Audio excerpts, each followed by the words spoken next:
C'est Baptiste. Comment faire pour développer au mieux ses connaissances dans un domaine?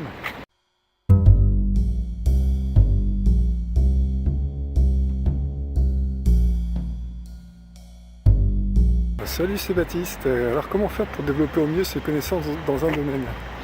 Alors j'étais en train de penser à ça, j'étais en train de me dire qu'en fait ce qui nous marque le plus, c'est jamais ce qui s'est fait forcément dans la facilité, mais ce qui a demandé un petit effort en fait. Qui a demandé un effort, une prise de risque, en tout cas d'aller un petit peu vers l'inconnu. Et je pense que c'est un peu ça aussi qui peut faire qu'on arrive à développer certaines connaissances dans un domaine, ou à élargir son champ de vision. C'est que cette notion-là, ça peut s'appliquer aussi par exemple à la formation. C'est-à-dire que par exemple, si on choisit toujours, si on a déjà, si on commence à vouloir se former, ce qui est déjà bien, mais que l'on choisit toujours des livres qui nous intéressent en fait, ou des livres qui touchent notre thématique, ou du contenu qui touche notre thématique, et bien au final, on va apprendre, on va se perfectionner certes dans une chose, mais on va se perfectionner dans notre thématique. Or, pour avoir un champ de vision plus large, parce que je pense qu'il faut avoir un champ de vision plus large que seulement connaître une seule thématique, même si c'est bien de faire les choses à fond, il faut essayer de s'élargir un petit peu le champ de vision, et je pense qu'il peut être intéressant au contraire d'aller vers des choses qui, de prime abord, ne seraient pas les choses vers lesquelles on irait comme ça. Parce qu'elles nous semblent peut-être un petit peu trop dures, ou peut-être qu'elles n'ont pas l'air très, très amusantes, ou ce genre de choses. Et par exemple, si on livre des livres pour se former, c'est intéressant aussi de lire des livres sur notre thématique, mais ça peut être aussi intéressant de lire des livres qui sont complètement... de lire des livres qui sont de prime abord qui ne nous concerneraient pas forcément, sans pour autant aller chercher peut-être de lire des livres qui sont des choses qui ne nous concernent pas forcément, et juste pour le plaisir d'essayer de connaître autre chose. Et c'est ça qui peut être intéressant, c'est-à-dire au lieu de toujours chercher à faire de la formation en profondeur, c'est peut-être essayer d'élargir son champ de vision en fait. Et d'élargir en plus son champ de vision et d'aller chercher quelquefois en profondeur et quelquefois en largeur, d'essayer de trouver d'autres choses qui soient un peu plus larges que juste la thématique dans laquelle l'on est. Par exemple, moi si je prends mon cas et que si ma thématique ma thématique elle est un peu large déjà, à la base elle est déjà assez large.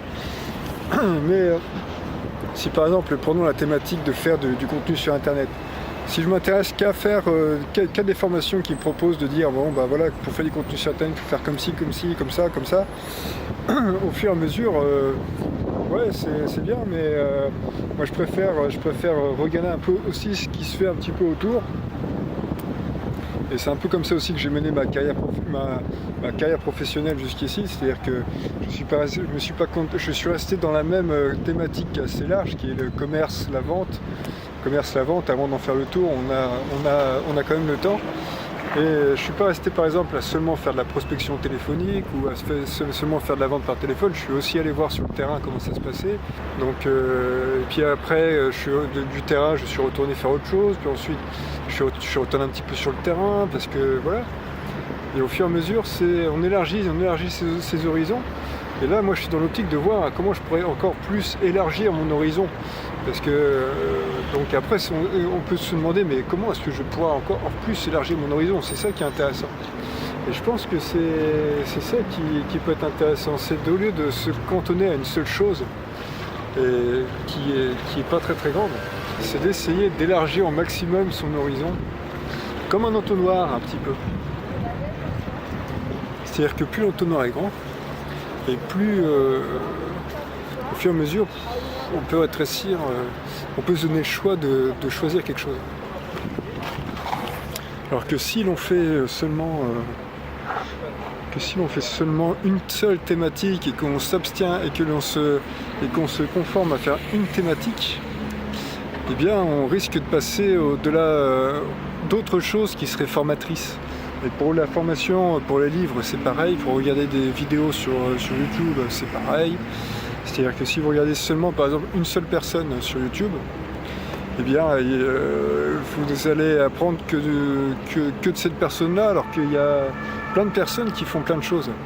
Donc moi, je pense qu'il faut prendre un panel assez large, c'est diversifié, mais sans pour autant s'éparpiller dans tous les sens. Il faut quand même rester dans une certaine cohérence dans ce que l'on fait.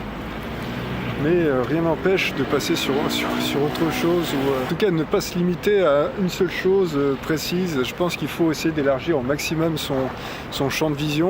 C'est pour ça que par exemple, ça s'inscrit là-dedans, on en revient toujours à la même chose. Ça s'inscrit là-dedans, le fait de voyager, ce genre de choses. C'est que vous découvrez une culture, puis ensuite vous n'allez pas vous marier avec cette culture-là que vous avez découvert. Si par exemple vous allez... ça dépend du point de vue. Moi je ne sais pas trop comment... ça dépend des points de vue.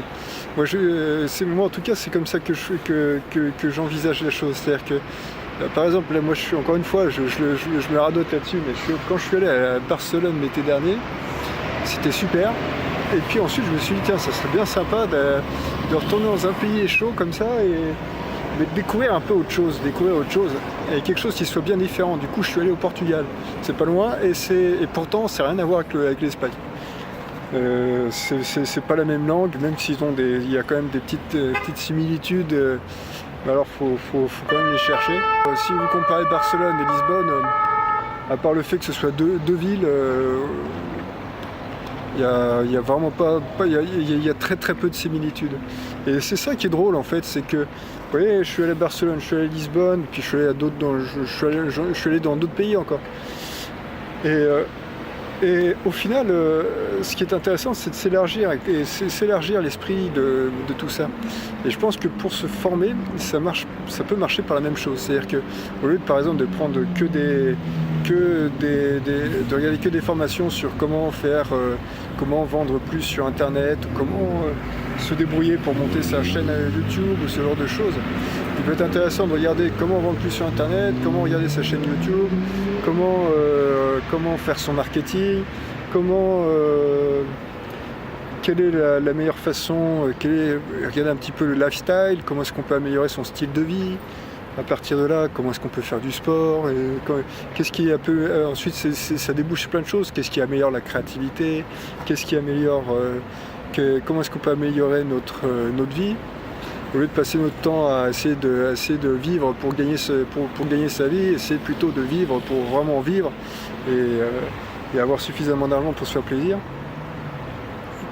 Et à partir de là, ça arrive sur plein de choses, comment gagner plus d'argent, enfin on arrive sur toute une largeur de thématiques et qui au final est quand même centrée sur le même genre de choses, c'est-à-dire que le point central de tout ça, c'est un peu la liberté, l'indépendance financière, servir à quelque chose dans la société et ce genre de choses. Mais cette thématique-là, pour en faire le tour, il faut essayer de s'élargir au maximum ses œillères, quoi. Je pense que pour se former, c'est à peu près le même genre de choses. Voilà. Encore une fois, c'est un peu prendre l'analogie du voyage. Ne serait-il pas dommage, par exemple, lorsque l'on aime voyager, de se limiter qu'à un seul pays, ou de connaître que un ou deux pays? Ouais, ne serait-il pas intéressant d'aller comparer avec d'autres pays qui, de prime abord, ne sont pas ceux qui nous intéressent le plus, mais par contre, ce sont ceux qui pourraient... c'est un peu une histoire de pièce à deux faces. Est-ce qu'il est intéressant de rester sur la même face d'une pièce, ou est-ce qu'il est intéressant aussi d'aller voir ce qu'il y a de l'autre côté de la face, de l'autre côté de la pièce? Voilà, et bien écoutez, si vous aimez ces vidéos, vous pouvez me laisser un pouce, vous pouvez vous abonner, vous pouvez aller voir sur Facebook, vous pouvez aller voir la photo du jour sur Facebook. Et je vous souhaite une bonne fin de journée, je vous dis à bientôt, et merci d'avoir suivi la vidéo. Au revoir.